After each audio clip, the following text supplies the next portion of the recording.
From the trail, Brody and I climbed down into the hollow. Now that the leaves were gone, the cabin was more visible, but it looked as bad as it had the last time I'd seen it, maybe a little worse. Somebody's been here. Brody pointed at Dad's finds. Broken stuff, old bottles, animal skulls, still lined up on the stone wall. My dad's a photographer. He was taking pictures of those things.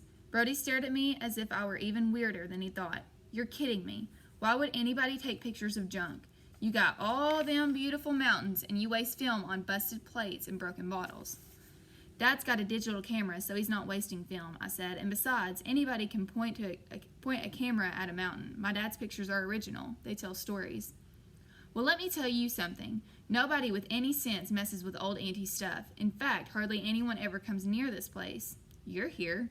I ain't touched nothing of hers, and I ain't going inside. I'm just trying to help you, that's all. Brody looked at the cabin's dark doorway. You went in there, didn't you? That's why the door's open. A cold wind riffled through the fallen leaves, sending them scurrying through the open door. I shivered, remembering the cabin's dark, damp, creepy atmosphere. I didn't stay inside long, I told Brody, and Erica didn't go in at all. But Dad, well, he poked around, taking pictures, hauling stuff outside, and taking more pictures.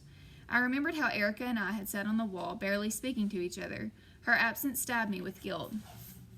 Brody kicked at piles of dead leaves and watched them fly up in the air when the wind blew. Harm's done, I reckon. What do you mean? What does all this have to do with my sister? He continued to kick at the leaves. I ain't sure, he said, but folks say old Auntie takes a girl and keeps her 50 year, then let her go and takes another one. It's been going on since folks first came to this place. I wanted to hit him in his lying mouth. That's the stupidest thing I've ever heard. All I know is 50 years before Celine disappeared, a girl was took, and one was took 50 years before that. I sat down on the wall where Erica and I had sat. Brody was ignorant, superstitious, and an idiot, and I didn't believe a word he said, but I wanted to find my sister. I wanted her to come home, and I wanted us all to go back to Connecticut, to the life we had before we came to this horrible place. Brody shuffled through the leaves and sat beside me. Here's what you should do, he said. Come back here at night, sneak up real quiet, and don't get too close. The cabin will be like it was 200 years ago. Old Auntie will be in there, and your sister will be with her. How can I believe anything that crazy? 'Cause it's the truth. Brody was so close to me I could see his little gray teeth and the dirt rings in his neck. His pale eyes peered out from his dangled hair. I swear. The wind died down as if it were waiting to blow my words across time and into old Auntie's ears. Will you come with me? He shook his head and got to his feet. Let's get out of here. Shouldn't we look inside before we go? He edged away from the ruins. Not me, he said. You go in there, she might take you too. You're afraid, I said. So what if I am? Brody's nose was running. He wiped it on his sleeve, leaving a slimy trail on the suede. At least I ain't stupid. Won't you at least wait outside? Nope. Brody turned away. I told you what you need to know. I watched him climb out of the hollow. For a while, I heard him on the trail, and then it was just me and the wind and a pair of buzzards circling overhead. I went to the door of the cabin. Erica, I called softly. Erica, are you in there? The ruins were silent. The only things moving were the dead vines blowing in the wind and 3 or 4 crows clawing at one another from the trees. I should go home, I thought. But why? Everyone except Mom was out searching for my sister. Erica, I whispered. Where are you? I heard a muffled noise as if someone were moving around inside the cabin. What if Erica was trapped there? Not by old Auntie, but by a fallen rafter or something. I walked slowly through the cabin door. Please, please, please, let it be my sister. Let her be all right. It took my eyes a few moments to adjust to the dark. Erica, are you in here? More noise, frantic sounds, as if someone were trying to hide or run away. Who's here?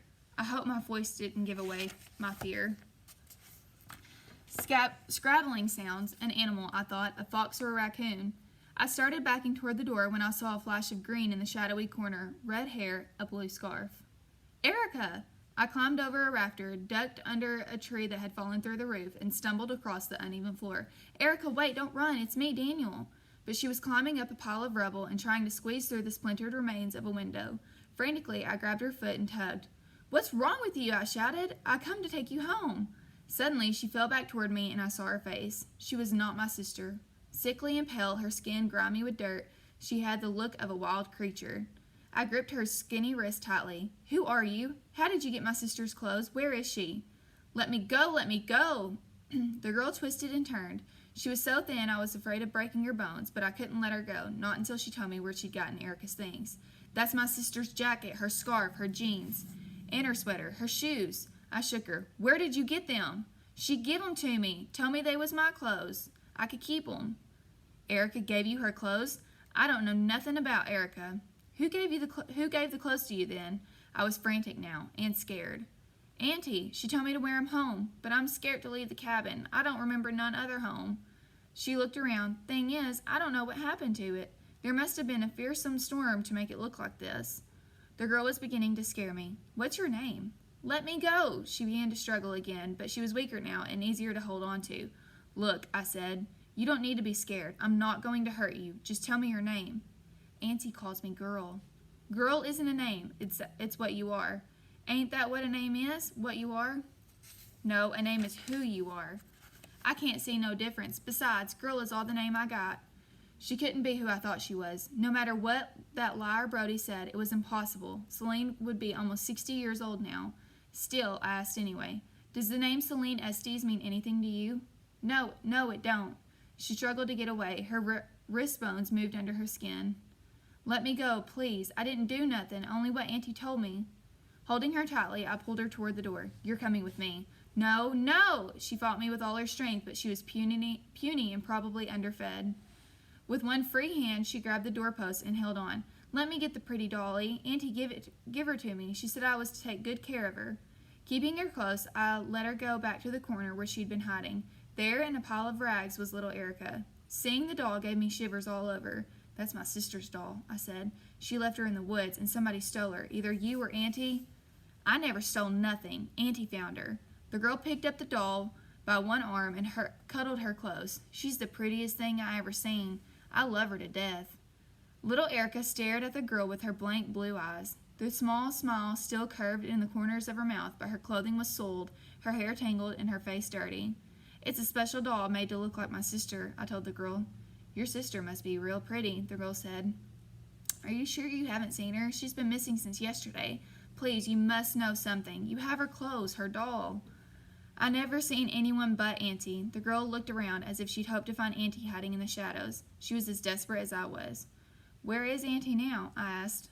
Gone. She don't want me no more because I can't do the work she needs done. She says she's got someone new to help her. The girl's eyes filled with tears. I watched them run down her dirty face, leaving little trails in the grime. She was the most pitiful creature I'd ever seen. Come home with me. I tugged her wrist hard. You can't stay here all by yourself. I expected her to fight me, but she followed me outside as if she'd lost all her strength. One hand held little Erica, the other held mine. Maybe she was tired of struggling as I was. She looked back at the cabin so often. She stumbled on roots and stones and almost fell. When she could no longer see the ruin, not even the chimney, she whimpered like a frightened puppy. Are you afraid? I asked her. Yes, she whispered. I'm scared of leaving the cabin. How long have you lived with Auntie? A long time. Were you a baby when you came here? No, I always been just like I am now. Then you can't have been with her very long. You'd be older. The girl looked far off into the trees and the mountains beyond them and up at the sky. It seems like a long time. You know the story about Celine, don't you? She shook her head. I told you and told you I don't know nothing about Celine. Everybody who lives here knows the story, I yelled at her. You're just play acting, aren't you? Did Brody put you up to this? Stop yelling at me. I don't know Brody, and I ain't play acting. I studied her pale face, the dark circles under her eyes, the tangled wilderness of her red hair. She seemed older than she was, exhausted, malnourished, neglected. What if Brody was right and this strange girl was Celine, and old Auntie had swapped her for Erica? No, I told myself, no. Old Auntie was a legend, a folktale, not a real live person. She wasn't out here in the woods, roaming the hills and valleys with bloody bones, snatching girls to be her helpers every 50 years. How could anyone believe such nonsense? Not my parents and not me either. I held the girl's wrist tighter and made her walk faster. Sooner or later, someone would get the truth out of her.